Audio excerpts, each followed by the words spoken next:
Okay, I would like to call to order the meeting of the Metropolitan Water District Representative Caucus and a special meeting of directors of the West Basin Municipal Water District. And to start the meeting, all stand and join me in the pledge of allegiance. Yeah, well, that's it's a mirror. It's a mirror. It's all right. I'm gonna sit. Okay. I pledge allegiance to the flag of The United States of America and to the republic which stands one nation under God, indivisible, with liberty and justice for all. Some committee meeting.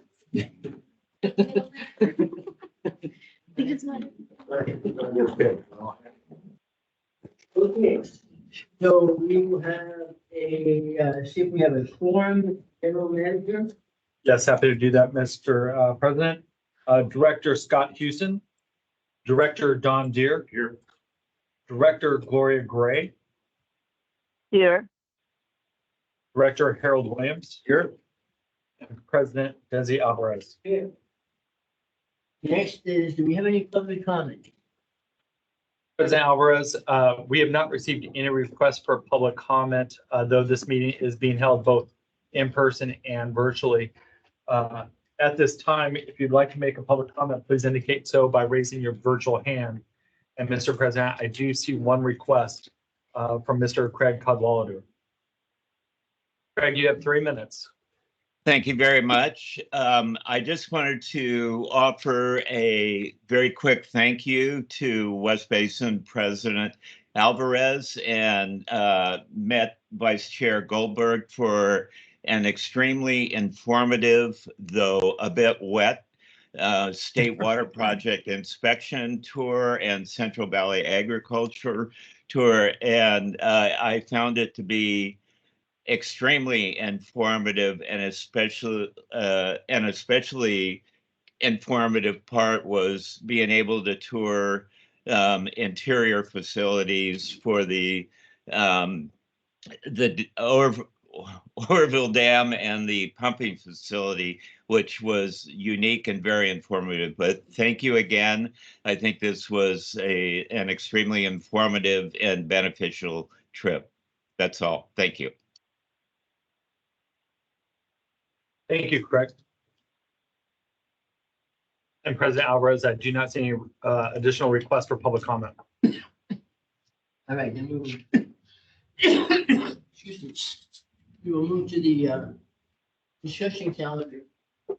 And the item up is Metropolitan's proposed biennial budget for fiscal year 24-25 and 25-26. And Mr. General Manager, would you introduce that item, please? Yes, thank you very much, President Alvarez.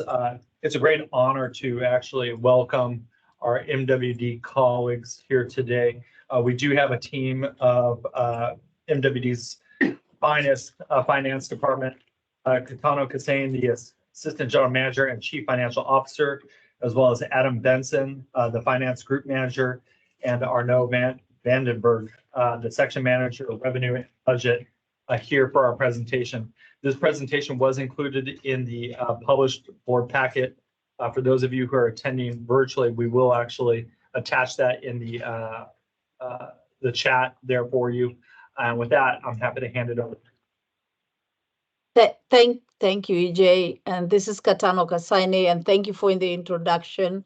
And so we're going to go through, so just before we go through the few slides here, just want to say that this is probably going to be a next meeting next week with the board. You're going to see us talking about solutions, but this current presentation is really the presentation we give to the board the last few times. So we wanted you to have an opportunity to hear what we told the board. But keep in mind that beginning this week, and we are meeting with member agency managers tomorrow, and the board next week, we are really starting to talk about solutioning this budget and how we're going to try and get something adopted in April 9th. So whatever you hear today, some of the solutions or alternatives might change drastically and or modified in the next couple weeks. So with that, I will have Anna Vandenberg, our revenue and budget manager, go through some of the slides, and we'll, once he's done, we'll take questions. So thank you. Arnaud, you ready? Yeah, thank you for that, Katano, and hello, everyone. Hopefully everyone had a chance to have lunch or having it now. Yeah, so we had way over 100 slides for the first couple of workshops with the board, so we've slimmed that down to about 42 here. I'll try and go relatively quickly to make sure we have time for questions. So this is going to be a pretty high-level presentation. If we could move to the next slide, and I think we can skip all the way to slide 3. Yeah, so this slide kind of depicts the current financial situation we're in. If you look at the chart on the right, that depicts the projected unrestricted reserve level for the current year, where the gray bar represents what we had anticipated for our budget. We had anticipated selling 1.54 million acre foot. We're now trending closer to 1.17 million acre foot. That's a $370 million. 370,000 acre foot below budget, which is resulting in a very large projected decrease in our unrestricted reserve balance and bringing us roughly $41 million above the minimum target level. So the table on the left has the details. On the bottom, you'll see that the budget had actually set rates, assuming that we would collect about or reduce the unrestricted reserve by about $37 million as a result of the lower water transactions. Again, we're projecting to be withdraw roughly $247 million. And this is after taking an action to preserve some of that cash by transitioning $100 million, which we had initially planned to fund our capital expenditures out of current operating revenues, the PAYGO line. We're actually proposing here to transition that funding to additional debt in order to preserve some of these unrestricted reserve balances. Next slide, please. So this slide depicts the water transactions that we've both seen historically and are projecting going forward. So the gray bars are actuals. That burgundy bar is where we're projecting our current year to be. The orange little dots and lines on the top represents our current budget and 10-year forecast. And then the blue bars represent our current proposed budget and 10-year forecast. And you can see we've reduced our forecast a little bit to now be at 1.44 million acre feet for the first few years and then transitioning higher. Next slide. This slide depicts our major expenditure line items, comparing it to the current year budget of 2024. Then in the box are as the 2-year biennial budget. And on the right, we see the change from 2024 to 2026. You can see some items have gone up, some have gone down. I won't go through all the details here, but in total, you can see there's a 7% increase in expenditures over the 2 years. So we've been able to hold expenditures down to roughly 3.5% per year annually. Next slide, please. So this slide depicts the reason for the overall rate increase. And as you all might have heard, over the 2 years, it's a 21% rate increase. It's 13% for the first year and 8% for the next. And this slide kind of shows you generally which major categories are driving those factors. The first being our lower water transactions, which we showed in the previous slide. So that in itself represents about a 7% rate increase. We have those increase in expenditures that you also saw in a previous slide. That also accounts for about 7% of our rate increase. And then lastly, we have the carry forward impact of the 2024 rates that did not fully recover our cost of service. And you can see that was based on the fact that our budget was planning to withdraw $37 million from reserves. And now that we are planning on no longer having those reserves, we can no longer rely on continued draws. So we essentially have to catch up for that. So that all in all accounts for that 21%. And this is, of course, all in the environment that we've all experienced with high inflation, right? Looking at fiscal year ending 22, we The overall inflation rate was about 9%, and it's been much higher for some items, including energy, chemicals, vehicles. That we'll get into a little bit more detail later. And lastly, this rate increase would be more if it wasn't for the actions taken by a lot of Metropolitan staff to reduce costs, including things like negotiating the federal sick dam cost share agreement, securing the IRA funding, and obtaining grants and other fundings that helped buffet the rate increase to limit it to the 21% we have here. Next slide. Really broadly here, these are the general actions we've taken to limit the rate increase to the 13% and 8%. We've tried to limit the growth in the new positions being added. The request was for 123 positions. We only added 19 essential positions. We have not increased the local resource project agreements. That is, the agreements that are here are just the existing agreements moving forward. We do not anticipate adding any new agreements over the biennial budget period, so that's stayed the same. We are continuing to fund conservation expenditures above $25 million per year. This amounts for $29 million paid out of debt in the first year and $19 million paid in the second year. This is in an effort to not impact the rates over this biennial budget period. We are continuing to bond finance the AVIC supply program, currently anticipated to debt finance about $178 million. And as we mentioned earlier, we've negotiated things like the federal sick dam cost sharing agreement that has kept costs down. Looking at grants and other funding sources, we did obtain the IRA Bucket 1 funding to pay for some of the PVID expenditures on the supply program, so that helped keep our supply rate low. We are drawing down the $80 million grant for Pure Water Southern California expenditures over the biennium, which reduces our Department of O&M expenditures. And lastly, we've assumed that we would obtain an additional $20 million a year in grants to offset O&M expenditures for the next 2 years, actually going all the way through the 10-year projection. This is yet to be identified what the specific grant would be. It's just kind of a general placeholder for grants that we are pursuing. Next slide. So finally, this is a look at how this projection looks for the 2 years and then looking 10 years out for our 10-year projection. If you look at the overall rate increase, the first line there in that chart below, you'll see the 13 and 8%.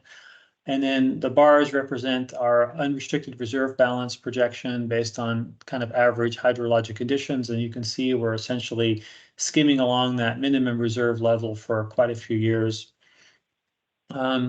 Couple of things to point out in here. The next line, we have water transactions. There's a similar that we showed before. Revenue bond coverage. We have a target of 2 times revenue bond coverage in order to try and keep our bond rating up. We don't quite hit that target. I think the best we do over this time frame is 1.9. The next line, the capital improvement plan. You'll see quite a substantial jump in fiscal year ending 27. That is because at that point we're including the full cost of the Pure Water Southern California project. Over the 2-year term, there are no capital expenditures for that project. The only thing we've really included is the planning dollars that are fully funded by the $80 million grant. Next slide, please. This chart provides a detail of our rates and charges that are breaking up that overall rate increase of 13 and 8. I won't go through all the line items here, but we have our rate elements above that sum up to the full service rates that agencies actually pay, the full service untreated and full service treated rate, and then our fixed charges at the bottom. Next slide. This is a look at the historical overall rate increases that Metropolitan has experienced. And overall, we would say that, Metropolitan's board and staff have been able to keep overall rate increase relatively low at 5% or below since 2013. However, we have had historic years in which we've experienced both higher expenditure due to loss of supply and lower water transactions, particularly in 2009 and 2010, that are really very similar to the circumstances that we're experiencing today, in which we've had to dramatically increase rates. Next slide. This slide provides a little bit more detail on the treatment surcharge, because as some of you might have noticed, the treatment surcharge is expected to go up 30% in 2025. This is a breakdown of the expenditures that goes into those. You'll see that most of these expenditures are actually fixed, fixed being defined as they do not change as a result of how much water you're treating at the treatment plant. Most of the expenditures is actually for staff and support to actually run the facilities. The really only thing that's variable here is the variable treatment costs, and this would be for chemicals, power, and sludge that change depending on how much water you move through the facility. Next slide. So the treatment surcharge has gone up essentially for three primary reasons. It's the cost of labor and benefits has gone up substantially to run the facility, the higher chemical costs, and lower treatment volume. So among those three factors, the lower treatment volumes accounts for about 6%, and the higher chemical cost is really the one component that's gone up the most substantially, and that's shown in these little boxes around here. So these represent some of the major chemicals that were used at the treatment facility, and it's shown here as the unit price per ton generically, or per CCF, of what these chemicals costs. And you can see we've seen a substantial increase in a lot of these costs, and these represent actuals, because if you look here, this goes to 2023. So we've seen these unit costs of these chemicals to go up currently, and we're now reflecting those in our current proposed budget. Next slide. These bar charts break up the two-year budget into the different revenue components. As you can see, the majority of it is made up in water transactions. We also have some component made up of some of our fixed charges, including the RTS charge in green, capacity charge in red, property taxes in purple, a little bit for interest income in yellow, and then we have some generic other revenues, which includes power, non-member agency transactions, and the IRAT 1 bucket funding we've included in that also. Next slide. Breaking down our expenditures, we essentially have three major expenditure items and three minor ones. Our three major expenditures include the state water contract, O&M, and capital financing. And the three minor ones are CRA power, supply programs, and demand management. Next slide. We've broken up those expenditures into discretionary and non-discretionary, where discretionary are things you could do while still, or that you could temporarily decrease while still fulfilling Metropolitan's mission to provide water service. The majority of that discretionary is actually made up of PAYGO funding, and while this could be reduced in the short term, it should be noted that generally you would want to support PAYGO funding of capital projects, because it is ultimately the least expensive way to pay for capital projects, as there is no interest payments, and also a lot of these projects are R&R projects. In addition, we need a certain amount of PAYGO in order to keep our revenue bond coverage in good shape, and we need to do that in order to keep our credit rating, which again allows us to have lower debt service costs.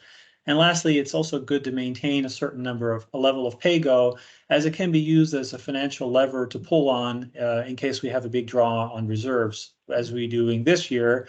We're essentially pulling back the amount of PAYGO we're doing, and that allows us to hold on to some of that reserve. So it is important to keep a certain amount of PAYGO funding in the budget. The remaining items that are in there discretionary are fairly small. There's the conservation program, which you could cut back to the extent that some of these items have not already been committed.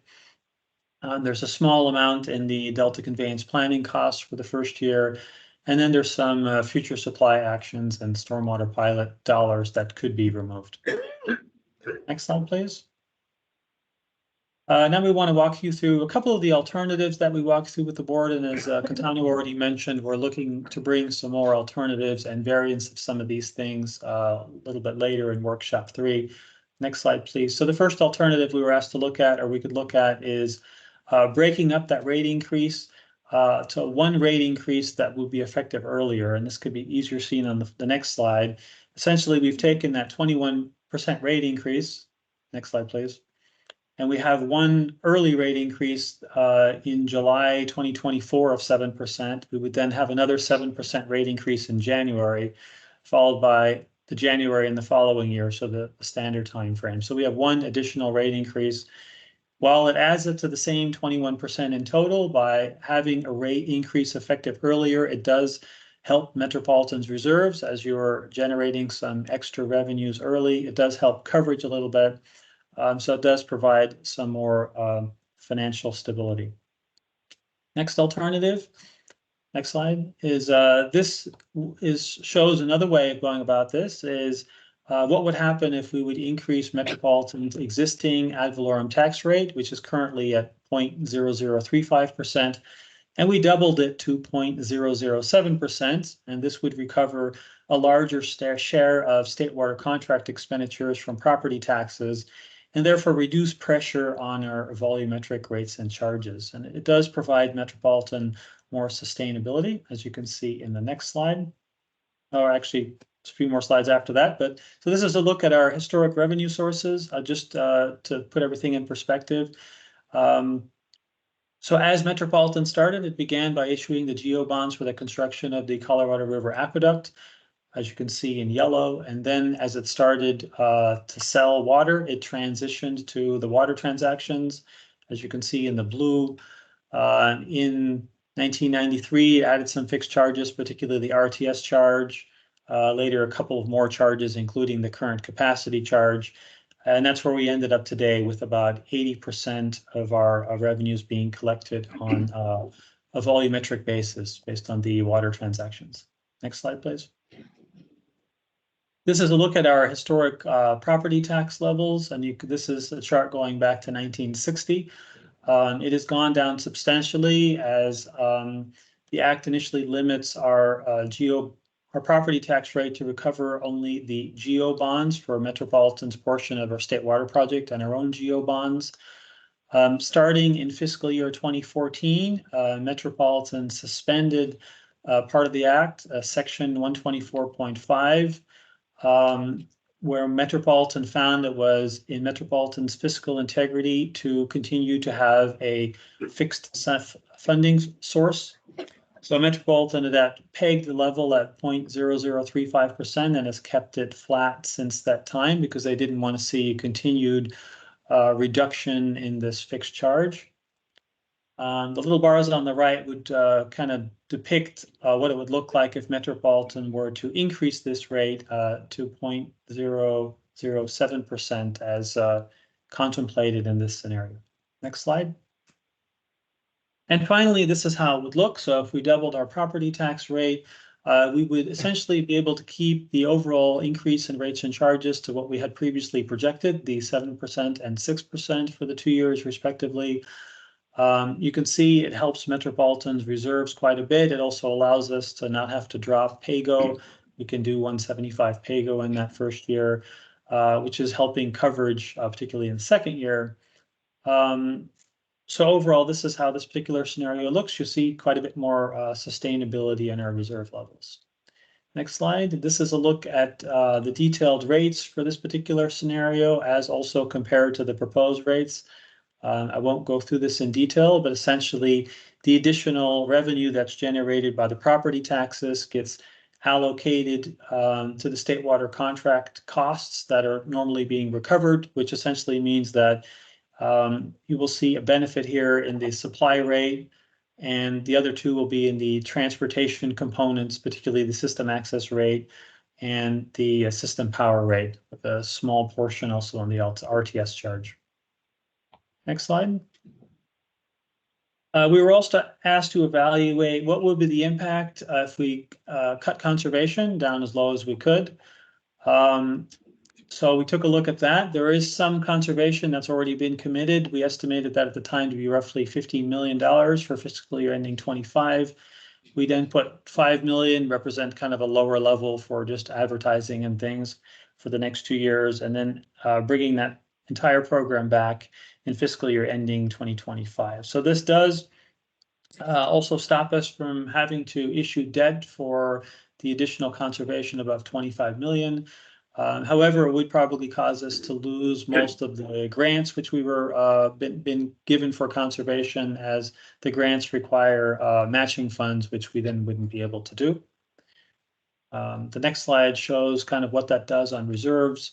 Essentially, it allows us to reduce our rate about 1%. You know, we had 21% in total. Now we have 10. It does allow us to spread that evenly over the 2 years.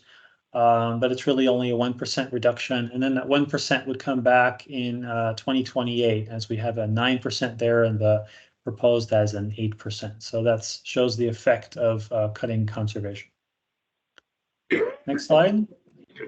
We were also asked to look at what would happen if we maxed out the ad valorem property tax rate to reduce our water rate increases. And again, you can think of this just as a bookend as to what the maximum is we could do. So if we increase the property tax rate to 0.008% in the first year of our budget, we could have an overall 0% rate increase.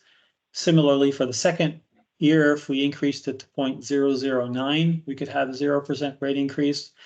We would continue to increase it all the way to 0.018%, which occurs in fiscal year ending 2028, at which point it would recover all of the state water contract costs. And it would allow us to kind of smooth out our rates in the manner shown. Next slide. This is a look at the specific rates which would be enacted as a result of that. The overall rates the overall rate increase is 0, but some components do go up and some go down based on cost of service. But I won't go through these details here. And the next slide, we had a couple of different scenarios in here showing the impact of water demand and some other scenarios we could look at. To save time here, since we're looking at revising some of these scenarios as part of workshop 3, it would probably be just okay to skip these at the moment and go straight to slide 37.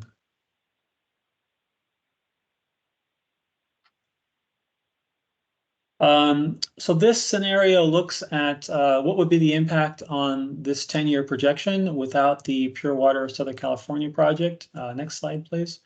So this slide shows the capital improvement plan with and without the Pure Water in Southern California. You'll see there's kind of a base CIP amount, which is made up almost entirely of R&R projects. The proposed budget does include that Pure Water of Southern California project, which comes online, or we're planning to spend capital dollars in the third year, so not included in the biennial budget, but just the year after. During the biennial budget, the only expenditures that are included for Pure Water in Southern California are just for planning dollars, and those planning dollars are entirely paid out of the $80 million grant we received, so there's essentially no impact to the budget for Pure Water in the biennium. With that as it may, on the next slide, you will see the impact if we remove the Pure Water Southern California project from that 8-year projection. You'll see on the CIP line that CIP is now lower, representing just essentially those base costs.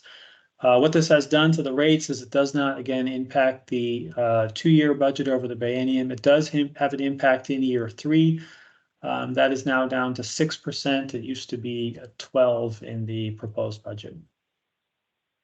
Next slide is just a general reminder that while you might not need the Pure Water of Southern California project, the IRP needs assessment has identified the need for future supplies in various scenarios that Metropolitan might need to pursue. So while one could argue that perhaps you don't want the Pure Water Southern California project, there probably is some project that you need in order to meet future demands.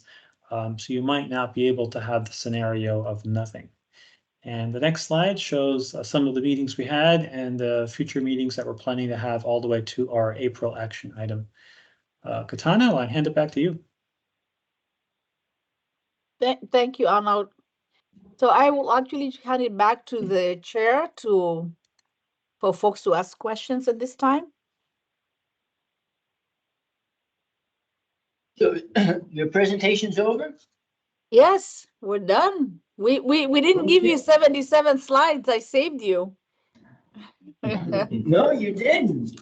Were very concise. No, it would have been a much longer conversation, but I think we captured the background information, the scenarios, There's always a lot more we can discuss, but and then anybody wants to see all our slides, they're online from workshop 1, workshop 2. And as I said, we're planning to do more scenarios rather than the background information in the next board meeting. But I'll give it back to for the chair for questions. Well, thank you very much, and thank you very much for the presentation. It's quite an overview of the budget. First, I'll open it up to any board members. Do you have any questions or comments? No, thank you, none at this time. Director Gray, do you have any comments? From our audience today, anybody have any comments they would like to make? Ask any questions of Met staff? How can I help? Good. I've already talked to you once today, this morning at MODOC, but thinking about this better and without getting cut off like it seems to me that you have to do some of all of these things instead of just, can you hear me on the, can they hear me? Yeah, I think they can hear you. Okay. Instead of just on one of them. And in order to make some of them go down, because I mean, I understand that the ad valorem tax increase has been the third rail in MWD for years and years, as long as I've been cognitive of MWD, and which is a long time. But I think we've come to the point that we have to start addressing that, but you can't do that without, you know, rationalizing or proving that you have an absolute need. So I would suggest an efficiency survey from an outside firm looking at the head count and freezing positions until that's complete and accepted by the board. And this is all being done in order to address the tax increase. Number two, that I would never ever bond fund, you know, conservation. In fact, what you have now is the conservation program and your local projects have been so successful and created on the local project side so much, you know, demand or supply from your customers that your sales are way down.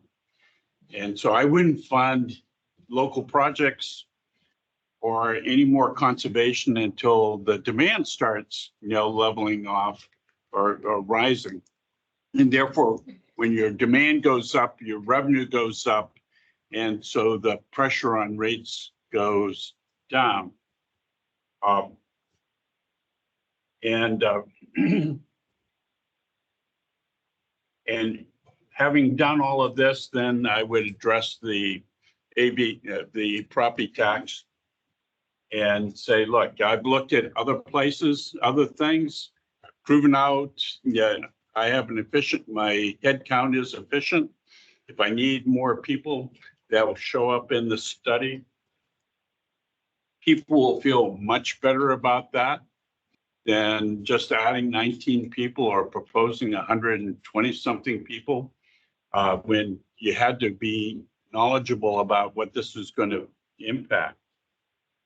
So I'm addressing it several ways, but you wouldn't need to pull up on your AB.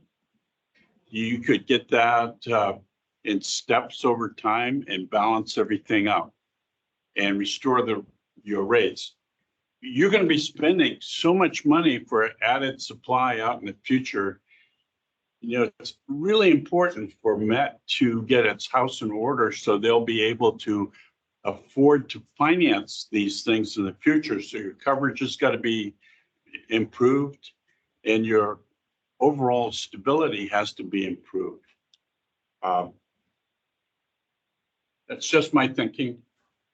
As a former Met director and 45-year director in Orange County, and director in numerous other utilities over time, and a financial officer in a bank, board of directors member. So with an extensive background in finance, that would be sort of my reaction to the budget. Thank you. Thank you. And I appreciate your comments, and I heard them this morning. The only thing I could say is that one of the things that we've seen happening over the years, and it might go back way back, and we have a chart that we showed the board about staffing. It's really always one of the places that we say don't add, but I can tell you the pressure to add more position is there. It exists. As long as I've been here, I've been getting that request of over 100 staff, and we've always ended up giving a few, just a few.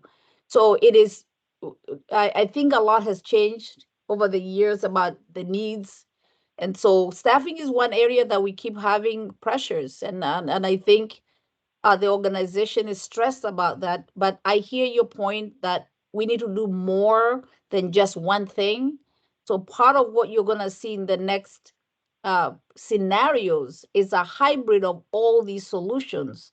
And we're willing to put cuts, but people, I mean, the board will have to contemplate cuts will come with, or freezing will come with impacts. There will be impacts on those areas. So those are the things that we're going to be presenting to the board next week, talking about if you cut, then what do you take off the table? But we can't keep adding things and cutting staff, or not adding staff, but adding more and more issues. So that's really the discussion in the next budget, in the next week. Sure. It's going to be those Sure. scenarios, a combination of scenarios, and the board will then have an opportunity to question and ask questions on those scenarios. But you're right, we do need to look at combination of not just one thing.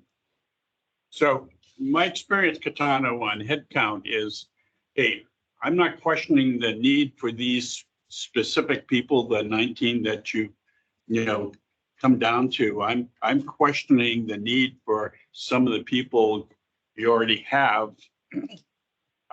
Attrition isn't always the best and most efficient way to, you don't lose the bad people, you oftentimes lose the good people.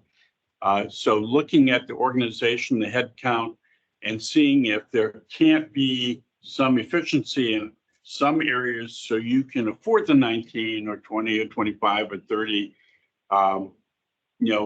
that you need. Only Yes. half of these are in the operating part of the thing. The other question I had of you was, how much unfunded, maintenance have you got? And you weren't able to answer that at the last time, but that's a really important thing. When I was on the board, they had $1.1 billion of unfunded maintenance. And if you don't do the maintenance, the capital cost for replacement is many times more than the deferred maintenance. So it's important for the board to know that. And we can have that as a question to answer. We do have that 300+ million of mostly R&R of CIP, but I think what you're asking is what else is not funded? And we can bring that back. In fact, I'll ask the team that question be answered in the next Q&A, and we'll give you that. We have that. I just happen to didn't have any, and I don't know if any of our engineering team is here that can answer that question, because they would probably readily answer from our CIP book because they do produce an entire book with all things that need to be funded, but we only continually fund a small portion, to your point. And I just didn't have access to that this morning. I haven't gotten off the Zoom yet to get an answer, but we'll make sure we have an answer for that.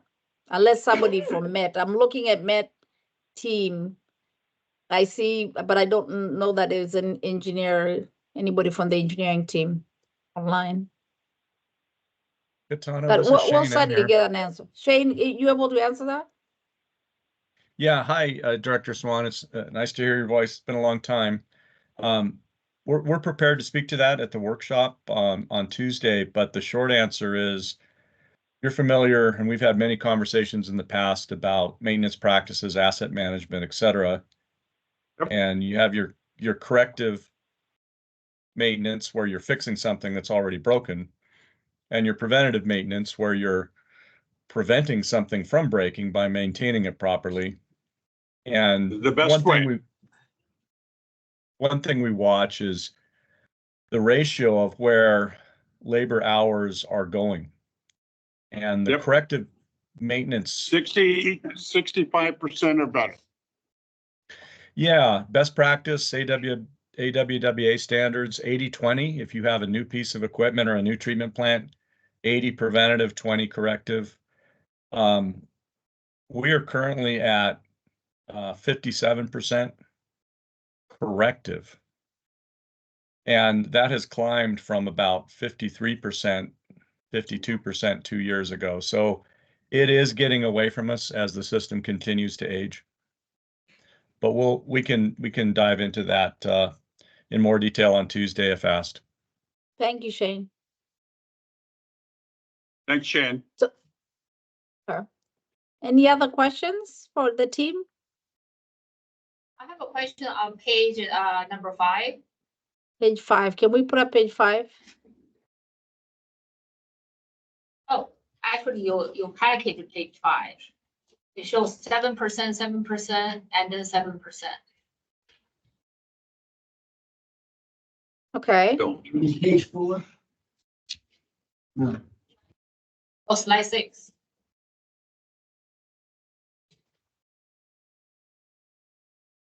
Yeah, so my question right here is, you got a 7%, 7%, 7% right here, right? So the first 7% says the lower projected the water transaction. Are you mean 7% lower than the acre feet you projected, or your total revenue is 7% down? And then the next 7%, I'm assuming is operation expenses, right? And then the third one is also operating expenses, right? But assuming at item number 1, if it's the water revenue, your revenue must be a way bigger number than your expenses. So I would say if you can give us some revenue number to say exactly how much revenue you're actually wasn't able to collecting, how much expenses is over budget, that will be more clarified. Katana, do you want me to take Go a ahead. shot? Yeah, go ahead, Give it a Anna. shot? Thanks. So yeah, in the I don't know if you hop back to slide 4, maybe that's the easiest. You can see that we've decreased our projected water transactions down 100,000 acre foot, right? We used to be at 154, and now we're going to go down to 144. By assuming that lower water sales projection, that in itself creates roughly a 7% rate increase. So that's where that 7% came from. It's the impact of our that the resulting overall rate increase that results as a point of assuming a lower water trails transactions. Now, if we go back to slide 6.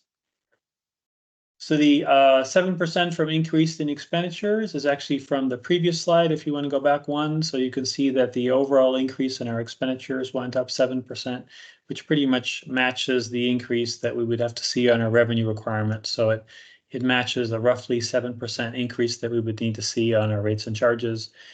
And then the last segment on slide 6, just to reiterate again, the previous rates and charges that were set did not fully recover our rates, our expenditures.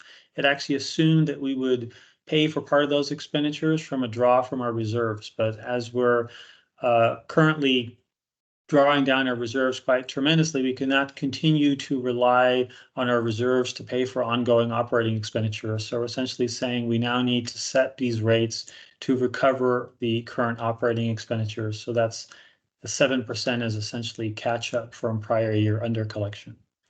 Hopefully that makes sense. Thank you, Anna. I see another hand. Director Lufay. I see his hand up. We can't hear you. Go ahead. You need to unmute yourself.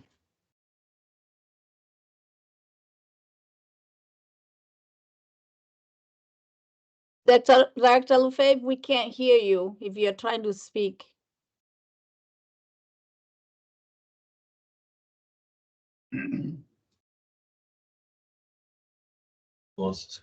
I couldn't find my mic. Go ahead. I hope you hear me now. No, I can hear you. Slide 5 shows a basically taking away all the everything in our budget for the Delta conveyance planning. Is that a result of getting the large grant, or I mean, minus 100% is a big number. What happened? Yeah, the Delta conveyance planning cost there really only includes the funding that the board has approved to date, and the last of those expenditures is really in the first fiscal year, 2025, of $11.6 million. It does not include any additional funding for the Delta conveyance planning project that the board has not yet approved. And Director Lefebvre, if you know, since you're in the DCA, we're waiting for those numbers. Those numbers on costs have not been distributed to any of us. So when that happens, you are right. We do have an impact, probably, from what I know, maybe 6 months of this budget, and then the rest of it will probably be picked up in the future budgets. But we don't have those numbers yet, so they are not included in this budget. The only thing that's included is the original funding of 160, and we still have 11 million to spend from that. So we could get still could get more expenditures on that line. Correct, but if we Okay. do, we if you look at our budget, we've been saying that we haven't budgeted for any of that. Thank you.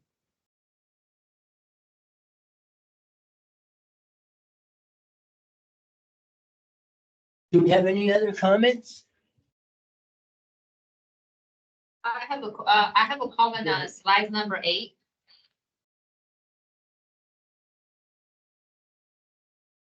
Okay, so the bond coverage, what is your minimum requirement for your bond coverage?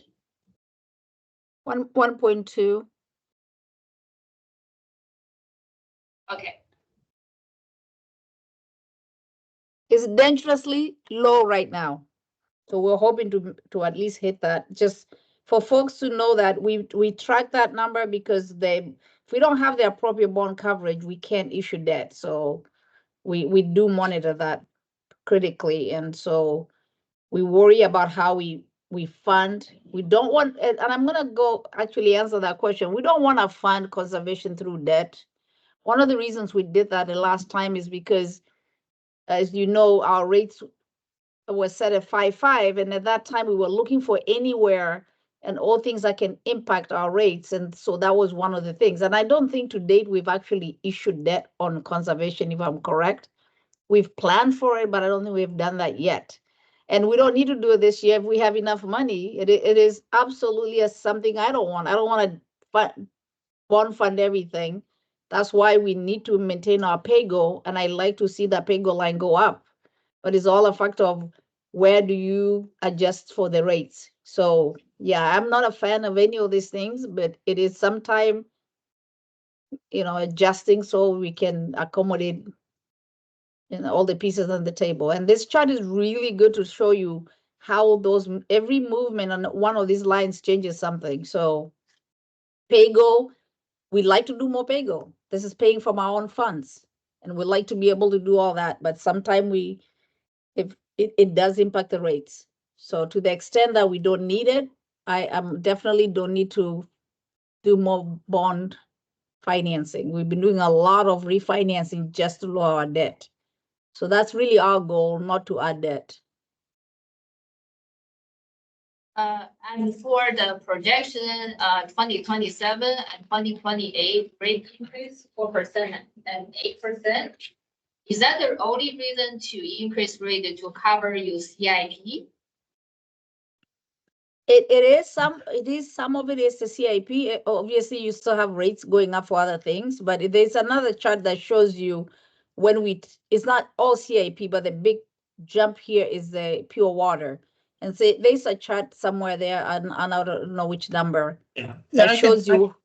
Yeah, we have a chart for that. I can probably just answer it though, Yeah. right? The 12% in 2027, so 6% of that is attributed to the Pure Water in Southern California project. And it's really so steep because of the immense ramp up that we were projecting of this project.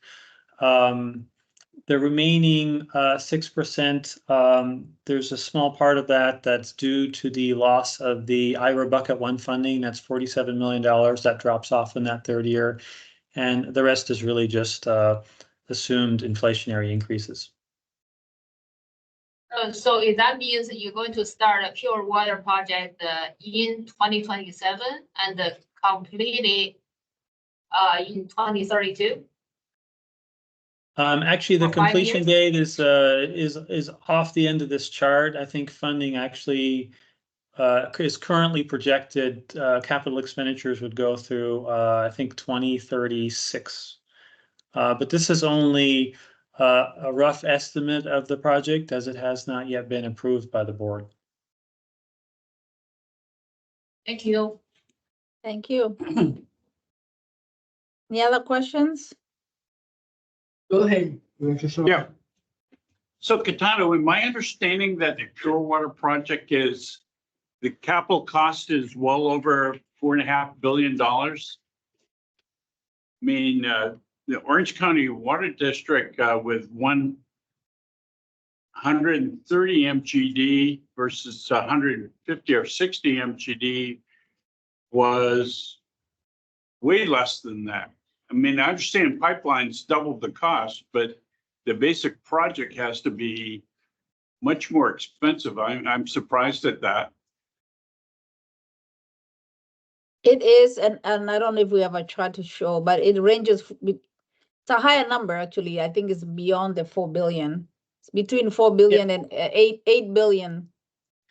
Yeah, I can Depending speak on to the that a scenario. little bit. It depends what kind of dollars you're talking about here. You know, essentially in current day dollars, net of contributions, the project ranges somewhere between roughly $5 and $3.5 billion. What we've assumed here for the budget is kind of the mid contributions case and our midpoint estimate. But that, you know, increases as you escalate it, you know, over time. So the dollars that would be included here in the sum of nominal dollars now, we're getting at close to an $8 billion project with roughly $3 billion coming from contributions from federal, state grants and partners for a net total of about $5 billion. Okay, thank you. You mentioned the coverage. You know, there's an absolute low level that you mentioned that you have to maintain, otherwise you go in default.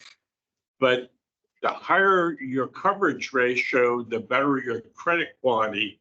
If you go down too much lower, you could go from a AA+ to a less than that, which would increase the cost of borrowing considerably. I agree with that statement.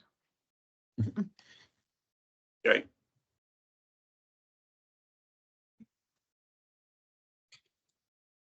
Any other comments? Do you have any comments? I don't have any comments, no. Your comments tomorrow. Thank I'd like you. to, go back to a couple of things, because I do think that we have a lot of issues to work through, and it's a difficult budget. First, to Director Swan's comments, one of the things that we keep focusing on is the revenue need. And I understand that we've looked at trying to control the overall cost, but part of balancing a budget isn't just trying to meet your revenue needs based on a budget that pretty much gives you everything you have. I think that Metropolitan should look a lot more at the expenditure side. There are a lot of fixed costs. You gave the example of your chemical costs, et cetera, for treatment. Of course, that's also dependent on the amount of water that's being treated.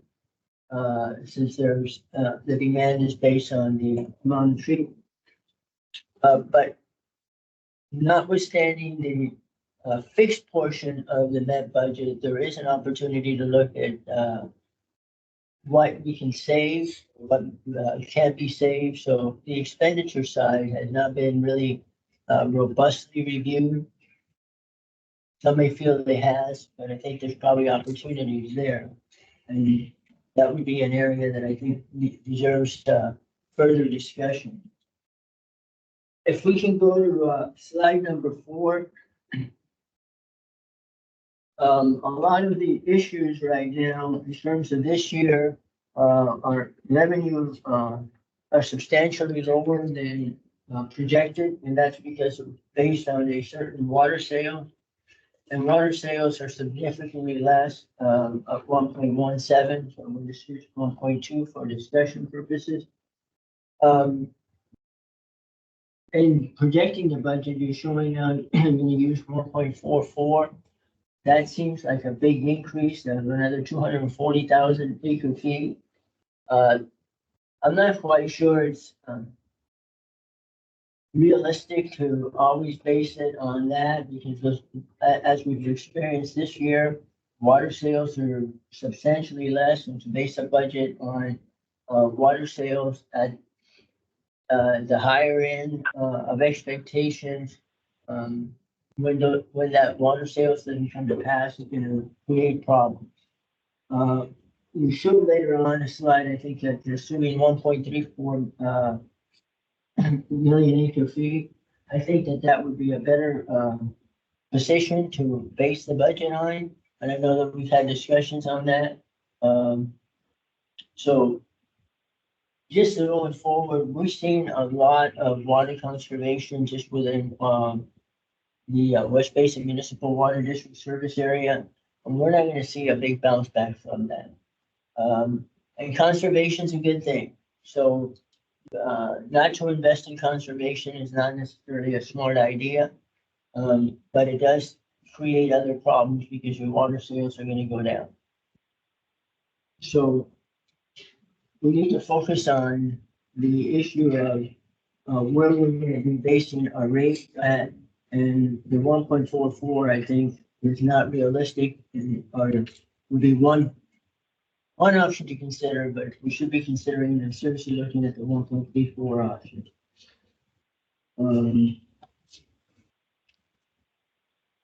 Then going back to slide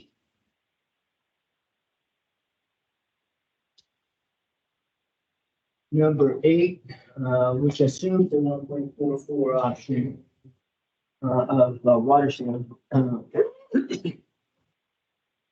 Seeing a 21% increase, that's a pretty drastic increase. If you look at doubling the AG tax, the ad valorem tax, which is slide 22, that's a much more palatable one. I know that there's been a lot of discussion on doing that. Cash. Let me have the cash first. Okay. Who's that? I muted. Oh, Mistake. we have the cash first. So that might be something we ought to look at very seriously. And if you look at ad valorem, there's a lot of properties out there that do benefit from all the facilities that are existing and have access to that water. The value of those properties is significantly increased because that water is available, and they don't necessarily use water in the volumetric rates that others do. So they're partially getting a free ride. An increase in the ad valorem tax would normalize that.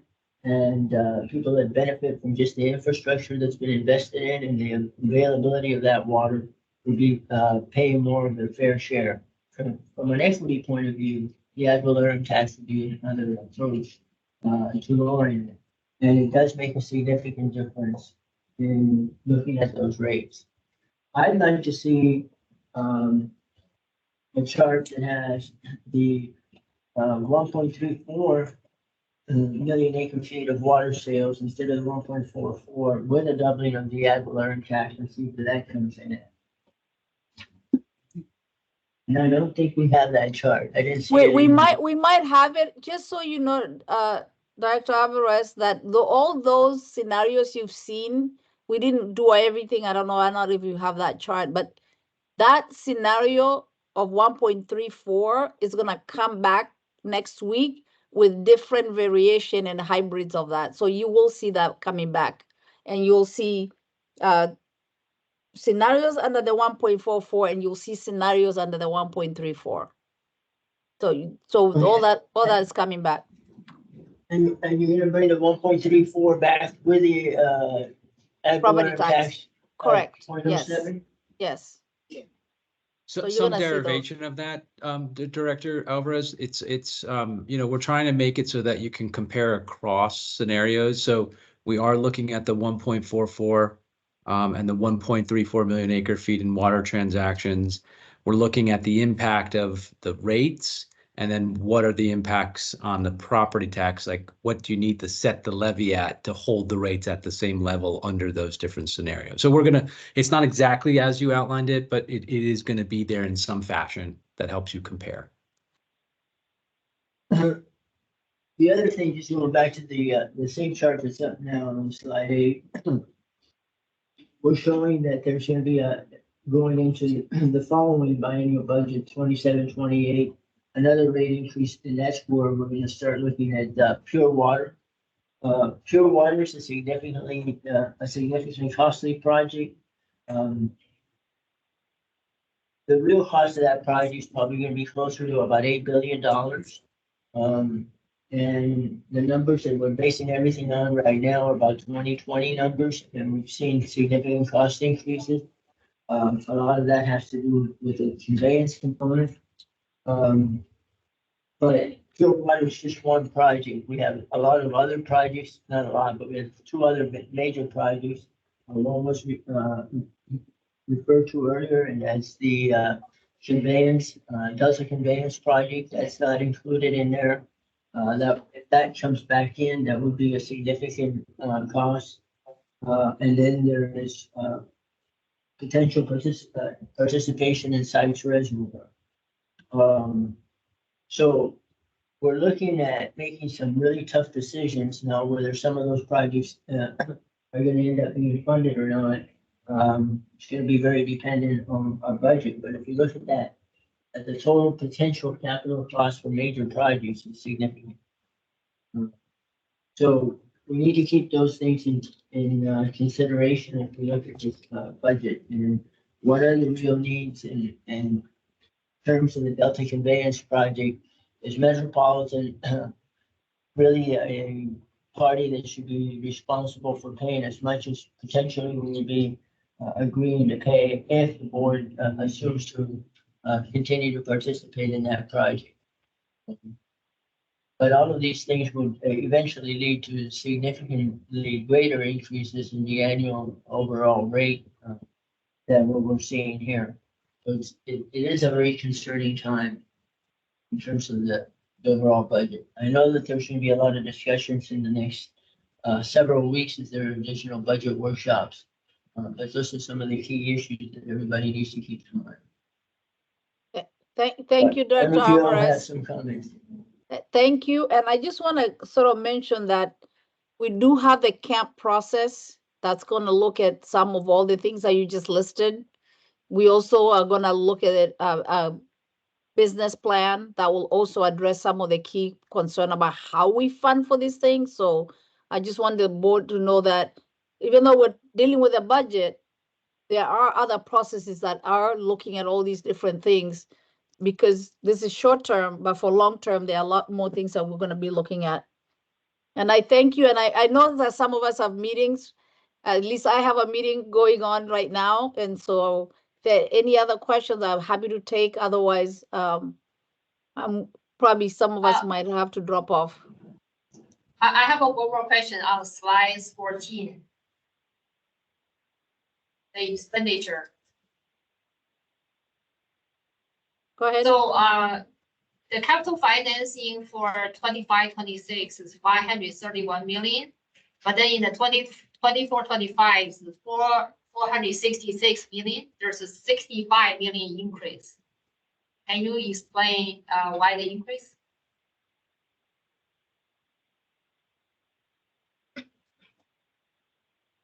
Anna, you have Yeah, 1 second here. I mean, part of the increase is due to we're bringing back PAYGO funding to 175, so there's 50 million of it there.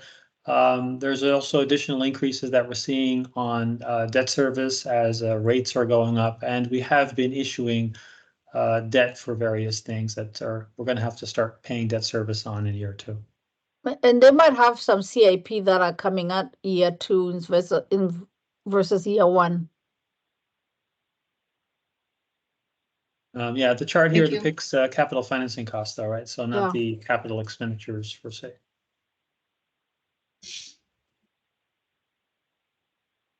Any other comments? Thank you. All right, thank you, Tanner, and the rest of the staff. We very much appreciate the presentation. Thank you so much. As I said, we're happy to come back, EJ, if we need to, before April, if we have an opportunity. But thank you so much for inviting us. And thank you for all your comments. Thank you. Thank you. Bye-bye. Okay, with that, we'll move to next item on our agenda, and that's director's comments and future agenda items. We have any? No, thank you. Director Gray, do you have any future agenda items or other comments? No, thank you. Okay, and with that, we adjourn. Thank you very much.